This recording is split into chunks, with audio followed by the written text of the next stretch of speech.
सुप्रभात बच्चों, आज हम संज्ञा पढ़ेंगे। जैसा कि आप सभी लोगों ने पहले भी पढ़ा होगा, किसी व्यक्ति, वस्तु, स्थान, भाव आदि के नाम को संज्ञा कहते हैं। व्यक्ति का नाम कैसे? जैसे किसी का भी नाम राम, मोहन, कृष्ण, महात्मा गांधी, जवाहरलाल नेहरू, ये व्यक्ति के नाम हो चुके।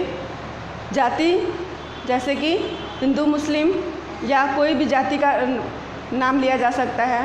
भाव जो हमारे भाव होते हैं, करुण, जैसे कि घबराहट, क्रोध, हर्ष, इन्हीं से भावात्मक संज्ञाएं बनाई जाती हैं।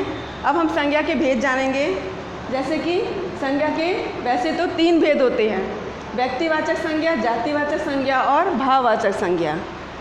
और ये जातिवाचक के 2 और भेद होते हैं, समूहवाचक और पदार्थवाचक। कहीं कहीं इनको अलग अलग करके संज्ञा के 5 भेद भी दिखा देते हैं, लेकिन समूहवाचक और पदार्थवाचक जातिवाचक संज्ञा के अंतर्गत ही आते हैं। अब हम कुछ आपकी पुस्तक के देखेंगे। अब व्यक्तिवाचक संज्ञा की अगर परिभाषा आपसे पूछी जाए तो आप क्या बताएंगे? किसी व्यक्ति विशेष के नाम को व्यक्तिवाचक संज्ञा कहते हैं। किसको कहते हैं? किसी विशेष व्यक्ति या वस्तु या स्थान के नाम को व्यक्तिवाचक संज्ञा कहते हैं। जैसे कि इसमें किसी मनुष्य का नाम भी आ सकता है, राम, मोहन, कृष्ण, या स्थान का नाम हो सकता है इलाहाबाद, मेरठ, देवरिया, कोई भी नाम हो सकता है किसी भी जगह का। उसके अलावा वस्तु का भी नाम हो सकता है, जैसे कि रामायण, महाभारत, ये कहने को पुस्तक हैं, वस्तु हैं, लेकिन इनके नाम होते हैं तो वो व्यक्तिवाचक की तरह प्रयोग में किए जाते हैं। दूसरा है जातिवाचक, किसी वस्तु, प्राणी या स्थान की संपूर्ण जाति का बोध कराने वाले शब्दों को जातिवाचक संज्ञा कहते हैं। जैसे कुत्ता, तो कुत्ते कई तरह के होते हैं ना, कुत्तों की कई प्रजातियां होती हैं, लेकिन कुत्ता जब हम कहते हैं तो हम कुत्ता बोलते हैं, उसमें सारी कुत्तों की प्रजातियों के बारे में बात की जा सकती है। जैसे कि हम कहते हैं कि कुत्ते बहुत ज़्यादा भोंकते हैं, या कुत्ते जो ऐसे होते हैं, कोई विशेषता अगर हम बात करते हैं तो सारे कुत्तों के, सारी प्रजाति के कुत्तों की बात हो जाती है वहाँ पे। शिक्षक हैं तो शिक्षक भी हिंदी, इंग्लिश, मैथ, साइंस, अलग अलग तरह के शिक्षक होते हैं। आपकी है कलम, कलम भी देखिए, स्केच पेन होता है, कोई ब्लू पेन होता है, या कई तरह के पेन होते हैं, वो आप पर कलम की जाति हो गई। वृक्ष हो गए तो वृक्ष, आम, वृक्षों में सारे वृक्षों की पूरे वृक्ष प्रजाति की बात आ जाती है। अगला है नदी, नदियों में भी गंगा, जमुना, सरस्वती, ब्रह्मपुत्र, बहुत सारी नदियां हैं। तो अगर हम कहते हैं कि नदियों का पानी बहुत स्वच्छ होता है तो वहाँ पे सारी प्रजाति की बात वहाँ पे हो जाती है। अगला है शहर, शहर भी आपका जातिवाचक है, क्योंकि शहर भी बहुत अलग है, इलाहाबाद, लखनऊ, कानपुर, बहुत सारे अलग अलग शहर हैं, तो ये भी जातिवाचक हो गए।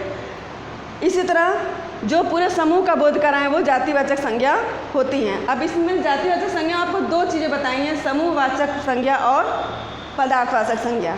इसको समझ लीजिए। जैसे कि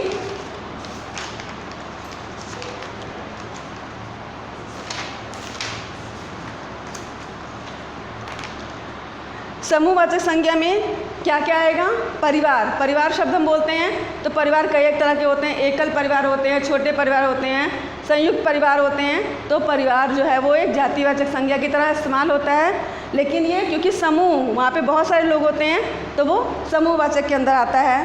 कक्षा, कक्षा में बहुत सारे बच्चे होते हैं, कक्षा 6 एक नाम ले रहे हैं, लेकिन उसमें बच्चे तो 40-50 होते हैं ना, तो ये भी अगर हम कहते हैं कक्षा 6 के बच्चे बहुत बदमाश हैं तो वहाँ पे पूरे कक्षा 6 के पूर्व बच्चों की बात आती है। तो जातिवाचक का भेद है समूहवाचक। इसके अंदर कक्षा आएगा, सेना आएगा, समूह आएगा, गुच्छा आएगा, भीड़ और झुंड, ये सब जो है समूहवाचक के अंतर्गत आ जाएंगे। और समूहवाचक किसका उपभेद है? जातिवाचक का। इसी तरह द्रव्यवाचक है, द्रव्य में लोहा, सोना, ये भी देखिए लोहा प्रजाति, लोहा भी कई तरह का होता है, कच्चा लोहा होता है, कोई लोहे की भी अलग अलग किस्में होती हैं। तो लोहा जब हम कहते हैं तो वो पदार्थ भी है और लोहा एक जाति भी के वाचक भी संज्ञा होता है, ठीक है, क्योंकि लोहे से बहुत सारे औजार बनते हैं, या लोहा भी कई तरह का होता है। तो उस ये जातिवाचक की संज्ञा के अंदर होगा, ये कि होगा ये पदार्थवाचक, उसका भेद। अगला है दूध, लकड़ी, चांदी, घी, तेल, पीतल, मिट्टी, ये सब जो है वो पदार्थवाचक के अंदर आएंगे। क्योंकि अगर आप देखते हैं कि लोहे को भी पिघला दो तो एक पदार्थ की तरह लिक्विड हो जाता है, सोना भी लिक्विड होता है, दूध लिक्विड है ही है, तो जो चीज़ें इस तरह की हैं वो पदार्थवाचक में आ जाएंगे, जिनकी गिनती हम पदार्थ में करते हैं। एक तरह से वो उसमें ही ज़्यादातर चीज़ें नपुंसक भी होती हैं, तो पदार्थ की तरह इनको इस्तेमाल करते हैं, लेकिन ये जातिवाचक का उपभेद है। फिर से अब ध्यान लीजिए, समूहवाचक में जो बहुत सारी झुंड किसी चीज़ का हो, चाहे परिवार हो जहाँ बहुत सारे लोग रहते हैं, कक्षा हो, आर्मी हो, सेना हो या आम का गुच्छा हो, जिसमें एक में बहुत सारी चीज़ें हों तो वो समूहवाचक हो जाएगा। और पदार्थवाचक, जो कि इंग्लिश में आप मटेरियल नाउन भी पढ़ते हो ना, मटेरियल नाउन, तो वो वाला जो है वो चांदी, सोना, घी, तेल, ये सब जो है वो पदार्थवाचक में आ जाता है। अब लास्ट हमारा है भाववाचक संज्ञा। तो भाववाचक की संज्ञा के अंदर जो है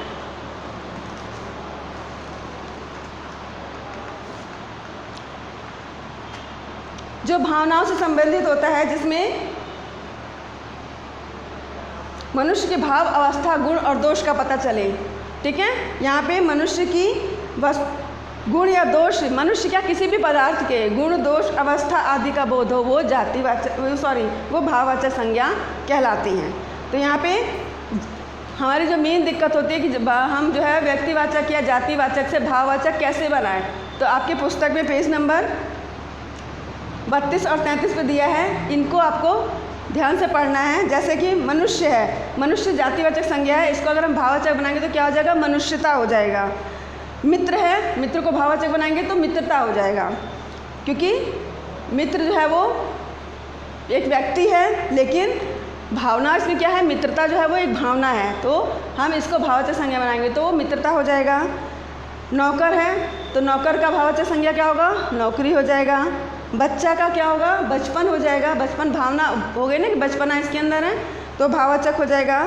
इसी तरह से सर्वनाम से भी हम भाववाचक संज्ञा बनाते हैं, जैसे अपना से अपनत्व, निज से निजत्व, पराया से परायापन, सर्व से सर्वत्व। तो इस तरह सर्वनाम से भी भाववाचक संज्ञा बनती है। विशेषण से भी भाववाचक संज्ञा बनती है। जैसे सुंदर एक विशेषण है, लेकिन सुंदरता क्या है, भाववाचक संज्ञा है।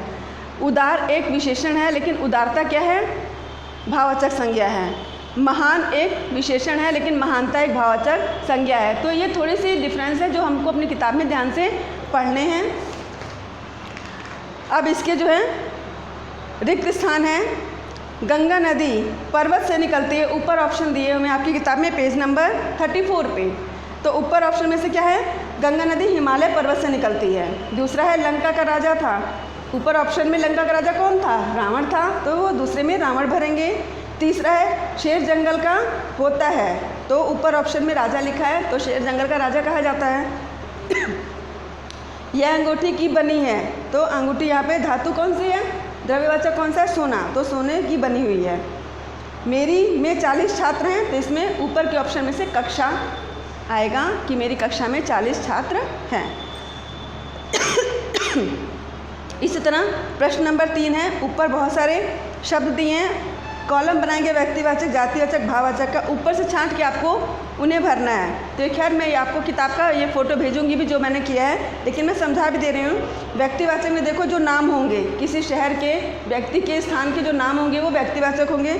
जैसे रहीम, मोहन, पाकिस्तान, हिमालय या इंडिया गेट, ये जगह स्थान के नाम हैं, तो ये क्या हो जाएंगे, व्यक्तिवाचक हो जाएंगे।